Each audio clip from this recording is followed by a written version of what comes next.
lavdia dhe madhështia s'ka dyshim që i takon vetëm Allahut të gjithë pushtetshëm. Allahut Azza wa Jall, Allahut që ka krijuar qiejt dhe tokën, i cili është pa fillim dhe pa mbarim. Atë e falenderojmë, për ati ndihmë dhe falje kërkojmë. Kërkojmë mbrojtje për Allahut të lartë madhëruar, për çdo të keqe që veprojmë me dije apo pa vedije. Atë të cilin e udhëzon Allahu i lartë madhëruar në këtë mirësi madhështore, në këtë fe madhështore, nuk ka askush që ta largojë dhe ta privojë nga kjo mirësi kaq e madhe. Dhe mbi atë të cilin nuk zbret udhëzimi Allahu xhele xhelalu, nuk ka askush që ta drejtojë dhe orientojë për në rrugën e drejtë. Vërtetojmë me bindje të thellë se nuk ka hyjni tjetër që meriton të adhurohet përveç Allahut. Dhe vërtetojmë dhe dëshmojmë se Muhamedi sallallahu alaihi wasallam është rob dhe i dërguar i tij. Ai e përcolli qartë mesazhin hyjnor ke njerëzit, e plotësoi amanetin dhe sakrifikoi në këtë rrugë madhështore, në fen madhështore deri në fundin e jetës së tij. Thot Allahu i lartë madhruar në librin e tij fisnik: O ju besimtar, o ju që keni besuar, friksojuni Allahut me një frikë të vërtet, ashtu siç duhet t'i friksojeni Allahut. Dhe mos ju gjej vdekja vetëm se ju duke qenë pra musliman në fen islame. Thot përsëri Allahu i lartë madhruar: O ju njerëz, keni droje Zotin tuaj i cili krijoi ju nga një vete e vetme, dhe prej kësaj krijoi bashortën e tij grua, dhe prej këtyre dy Allahu xhele xhelalu i shtoi dhe i shumoi në burra e gra.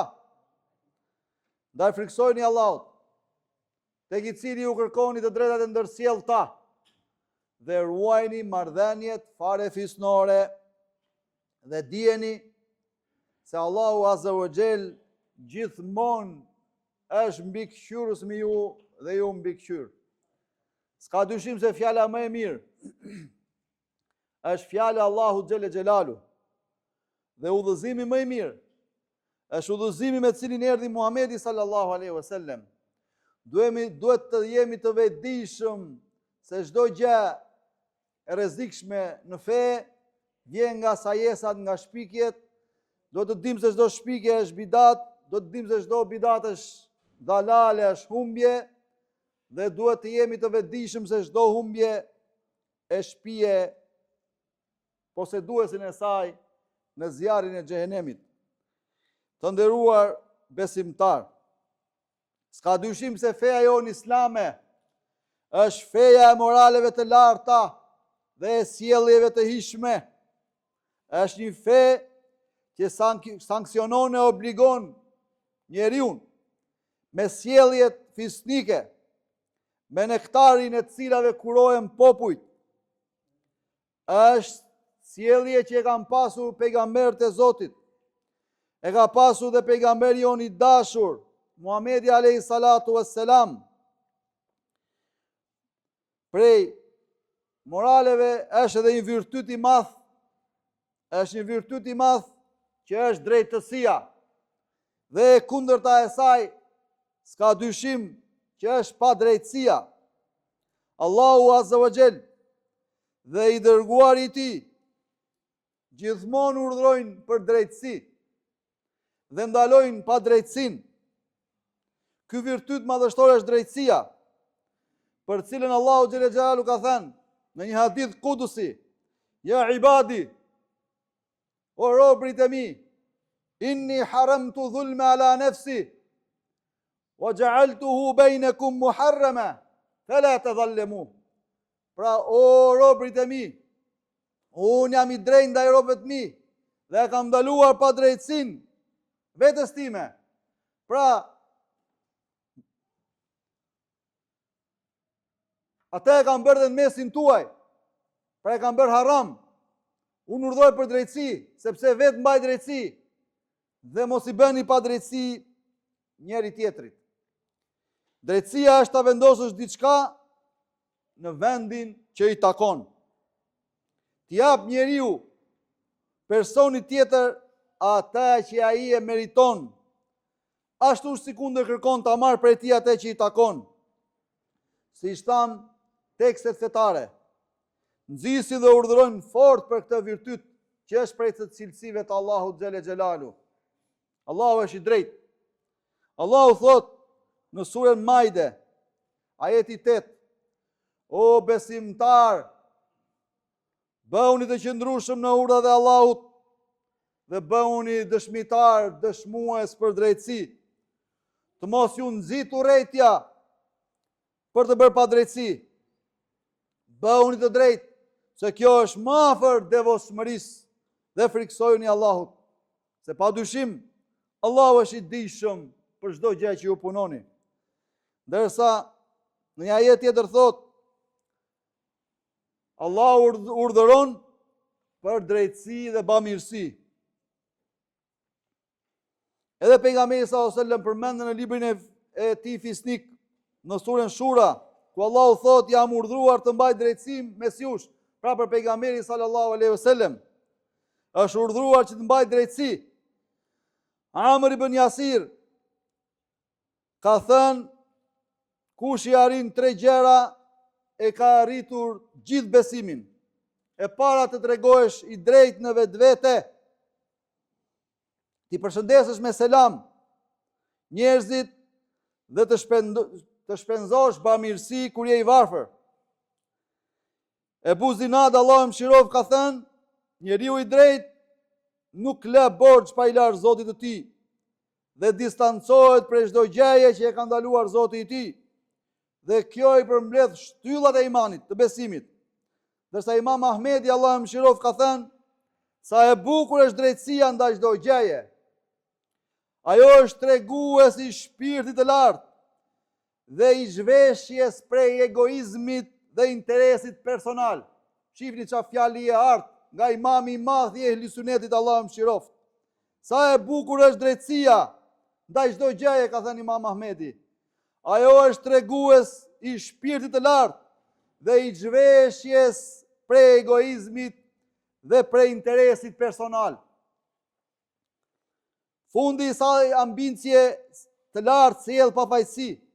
Drejtësia përhap dashuri mes njerëzve. Ajo është faktor i rëndësishëm në rehatin dhe lumturinë e tyre. Të nderuar vëllezër dhe motra, drejtësia ka disa nivele. I pari dhe më përparsori është drejtësia me Allahun e lartësuar, që është duke adhuruar atë. Pra vetëm Allahun azza wa jall, pa i dhujtari, pa i shoqëruar atij askënd në adhurim, sepse i dhujtaria bie ndesh me drejtësinë, sepse i dhujtaria është padrejtësia më e madhe. Ashtu siç ka thënë Allahu xhele xhelalu, kur ta tregon për Lukmanin e urt, Lukman Hakimin, në surën Lukman ayati 13, s'ka dyshim, thot Allahu xhele xhelalu, se i dhujtaria është padrejtësi shumë e madhe. Njerë kur Ibn Mesudi radiallahu anhu, Zoti qoftë i kënaqur me të, e pyeti të dërguarin e Allahut sallallahu alaihi wasallam, ku i tha, cili është gjunahu më i madh? Ai tha, ti bësh Allahut të ngjashëm, e ai të ka krijuar, pra ti shoqërosh Allahut ortak në adhurim, kurse ai të ka krijuar. Ndërsa në niveli 2 është drejtësia ndaj pejgamberit sallallahu alaihi wasallam. Në çfarë kuptimi? Duke i kryer të gjitha detyrimet ndaj tij, në besimin ndaj tij, në dashurinë ndaj tij, në besim ndaj tij, në ndjekje, me bindje dhe respekt, duke i dhënë përparësi urdhë dhe fjalës së tij përpara urdhit dhe fjalës të çdo njeriu tjetër. Niveli 3 është drejtësia e personit me vetveten e tij. Dhe ky është një nivel i lartë. Kush nuk mundet të jetë i drejtë me veten e tij, atëherë si do të jetë i drejtë me të tjerët? Apo si shton një fjalë ur popullore, kush nuk posedon, s'ka asgjë çfarë të jap. Personi është i drejtë në vetvete kur nuk pretendon për atë që nuk i përket. Dëgjojeni me vëmendje. Personi është i drejtë në vetvete kur nuk pretendon për atë që nuk i përket. Nuk i është e tia. Mos të futet aty. Gjithashtu nuk e njollos veten me vese të ndyra e me gjunafe, po e ngre lart atë me bindje ndaj Allahut të Madhërisëm, me kthimin tek ai, duke i dhënë përparësi gjithmonë kënaqësisë Allahut ndaj kënaqësisë të tjerëve. Niveli 4, nderuar vëllezër dhe motra, është drejtësia me njerëzit. Muslimani do të mbajë drejtësi mes vetes së tij dhe të tjerëve, dhe të jetë i paanshëm në gjykim ndaj fjalëve që dëgjon prej tjetrit apo në fjalët që i mbërrin prej tij. Kështu që duhet të qetësohet dhe të sigurohet përpara se ai të dalë në konkluzion dhe të jap çfarë? Gjykim. Allahu xhele xhelalu na tregj vërtetën në librin e tij fisnik, në surën El Hujurat, ajeti 6 ku thot: O ju që keni besuar, nëse ndonjë i pandershëm, ndonjëri i poshtër, i fllihur ju sjellë ndonjë lajm, siguroheni mirë. Siguroheni mirë në të, a është i vërtet apo jo? Për mos t'i bërë dëm do kujt pa dashje, e që të pendoheni për atë që i keni bërë. Seid ibn Musaib, Allah mëshiroft, ka thënë, disa vëllezër të mi prej shokëve të dërguarit Allahu sallallahu alaihi wasallam më kanë shkruar: vendose çështjen e vllait tënd në anën më të mirë, për aq sa nuk të vjen diçka e pakthyeshme nga fjala që del prej muslimanit, mos mendo të keqen e saj, nëse mundesh t'i shohësh anën e mirë. Drejtësia e pakët largon të afërmit nga njëri tjetri, apo vëllezërit nga njëri tjetri. Sa mos marrëveshje ka lindur mes vëllezërish e në mes shokësh për shkak se ndonjëri prej tyre ka mohuar vlerat që posedon tjetri, apo për shkak se e ka refuzuar mendimin ose transmetimin e një ngjarje, ndërkohë që e di se ai është i saktë në mendim dhe i sinqert në transmetim, por egua dhe zilia nuk e lë. Drejtësia e pakët vazhdon të jetë ndarëse mes njerëzve, edhe pse ata janë farefis me njëri tjetrin. Muslimani duhet të jetë i drejtë ndaj gjithë njerëzve, në çdo aspekt të mbaj drejtësi, edhe nëse çështja është kundër atij. Pejgamberi jon i dashur sallallahu alaihi wasallam tha për një vesë të shëmtuar, për një gjuna të shëmtuar që është vjedhja, hajnia, kur tha, sikur Fatimja bie ime, të vjedhi, do t'ja prisja dorën, sepse në shariatin islam kush pret, kush vjedh, pra gjykohet sasia që ka vjedhur apo ndaj atyre njerëzve që është bërë dëmi dhe gjykohet pra me prerjen e dorës. Pra tha i dërguari i Zotit, nëse Fatimja bie ime do të kishte vjedhur, unë do t'ja prisja dorën. Prandaj njeriu duhet të jetë i drejtë dhe kjo e bën atë sa më të kënaqur, e bën atë sa më afër ndjekjes së Kuranit dhe Sunetit, e bën atë që ai të jetë i respektuar tek të tjerët, e bën atë të jetë i dashur tek të tjerët, dhe mos të gjykoj si tham te ajeti i surës Hujurat, ajeti i 6, për çdo lajm që vjen nga një njeri që nuk është njeri i mirë në morale apo njeri i dashur mes e njerëzve, sjell një lajm edhe t'ja marrësh atë për bazë. Jo, pa e shurtuar, pa e menduar mirë, pa e kuptuar mirë se si është realiteti, apo të gjykosh për një çështje duke dëgjuar një palë dhe hajde t'japësh gjykim. Jo, nuk është kështu, të nderuar vëllezër dhe motra. Në Islam duhet të dëgjohen të dyja palët, që të dalësh në konkluzionin e gjykimit dhe inshallah të gjykosh atë që është e drejta, sa do edhe nëse ajo anon kundra teje. Kështu duhet të jemi ne. Dhe mos të hymë në kategorinë atyre që për një gjë më të vogël kritikojnë njerëzit, për një gjë më të vogël i ofendojnë njerëzit, për një gjë më të vogël se u preket një interes jashtëzakonisht i vogël, i parëndësishëm, fillojnë e ngrenë zërin, ashtu siç ndodhi në kohën e pejgamberit sallallahu alaihi wasallam, pasi i dërguari Allahu sallallahu alaihi wasallam me shokët e tij triumfuan në një prej betejave dhe erdhi çasti kur u ndante pasuritë, plaçkën e luftës, dhe sahabëve më të njohur pejgamberi sallallahu alaihi wasallam nuk ju dha asi gjë për plaçkës së luftës, disave ju dha, ata që ishin të rinj, sapo ishin futur në Islam, ju dha më shumë, dhe vjen një i prishur, Dhul Khuwaisire ka pasur emrin, dhe i ka thënë, "I'dilja Muhammed", pra ka thënë një fjalë që ka rënduar qejt dhe tokën, i ka thënë, "Mbaj drejtësi o Muhammed". Sahabët shtangën dhe ngelën, në krahun e tij ishte Khalid ibn Walidi radiallahu anhu, i cili i tha, "Mje purdhër o dërguari i Allahut, ja heq kokën ti renegati". Oj heke, i tha pejgamberi sallallahu alaihi wasallam, mirë për ty. Nëse nuk do mbaj drejtësi i dërguari i Allahut sallallahu alaihi wasallam, atëherë kush do të mbaj drejtësi?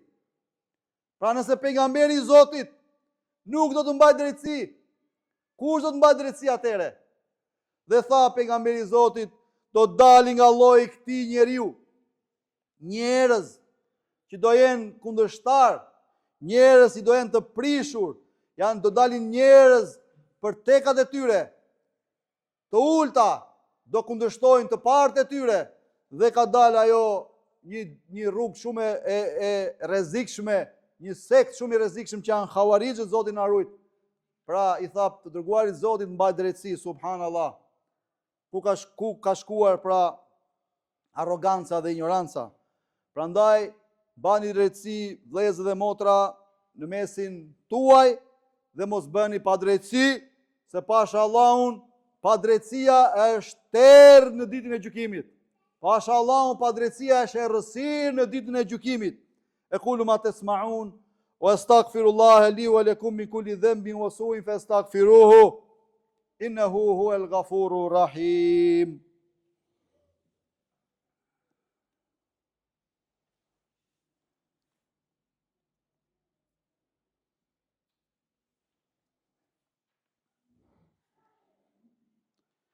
Alhamdulillahi ala ihsani wa shukru lahu ala tawfiqi wa imtinani. S'ka dyshim se të gjitha falenderimet janë vetëm për Allahun Azza wa Jall, i cili na bëri pjesëtar të kësaj feje madhështore. Pra na bëri musliman, na udhëzoi, se nëse nuk do ishte udhëzimi i Allahut, atëherë ne nuk do të ishim të udhëzuar. Paqe dhe bekimet e Allahut xhelle xhelalu, qofshim më të mirë në krijesave, Muhammed Mustafa sallallahu alaihi wasallam, i cili është pejgamberi i fundit dhe s'ka pejgamber tjetër mbas tij. Të nderuar vëllezër dhe motra, popujt që synojnë progres, shpirtrat e tyre apo shpirtrat e bijve të tyre kanë nevojë të pajisen me këto cilësi kaq të larta. Kanë nevojë të pajisen me moralet dhe virtytet të lavdueshme. Pra ashtu si kundër, kanë nevojë trupat tanë për ushqim të mirë, të zgjedhur, që të kenë energji gjatë ditës së tyre për të përmbushur ato obligimet familjare e tjera.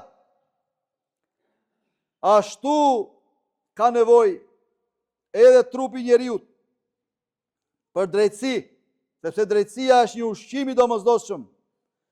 Kush synon të pajiset me virtytin e drejtësisë, të hetoj në veten e tij për dy sëmundje. Pra, kushdo që të jetë i drejtë, gjithmonë duhet të hetojë te vetja e tij.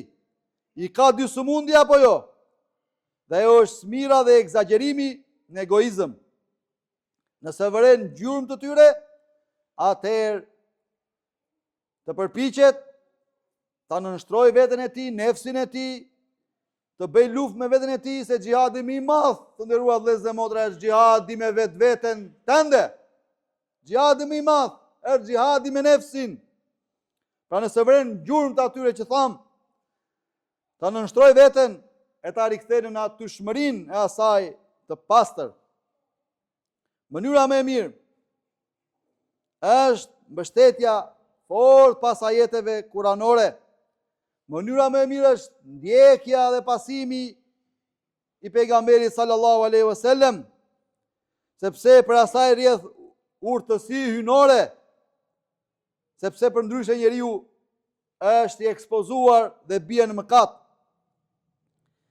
Dërsa mjekimi i egzagerimit në egoizëm është pastrimi i vetes, që ajo të jetë ndjeshme nga çdo gjëje dhe t'i sjellë të mira vetvetes dhe ta urrej që të bëhet shkak të bëjë dëm të tjerëve.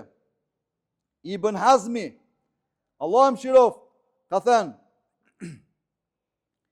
kush dëshiron drejtësi, le të imagjinoj sikur është në vendin e kundërshtarit. Pra ta vendosi veten e tij te tjetri, se kështu do t'i ndryshoj drejtimin e furtunës së tij. Prandaj Zoti i plotfuqishëm na ruaj të gjithëve, na bëf të drejtë me vetvetet tona, na bëj të drejtë ndaj njëri tjetrit, le të jetë ky virtyt madhështor që na shoqërojë ne gjatë jetës tonë, virtyt që vetë hajër ka njeriu nëse e përmban.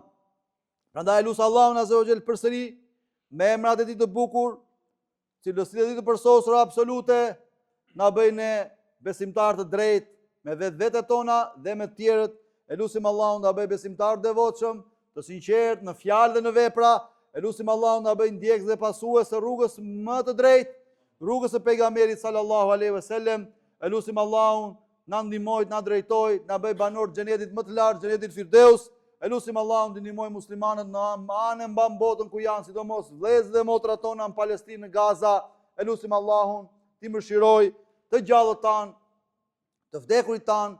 Wa sallallahu ala sayidina Muhammad sallallahu alaihi wasallam wa ala alihi wa sahbihi at-tahar wa at-tabi'in al-akhyar ya wahid ya qahhar faghfir lana ajma'in wa akhiru da'wana anil hamdulillahi rabbil alamin.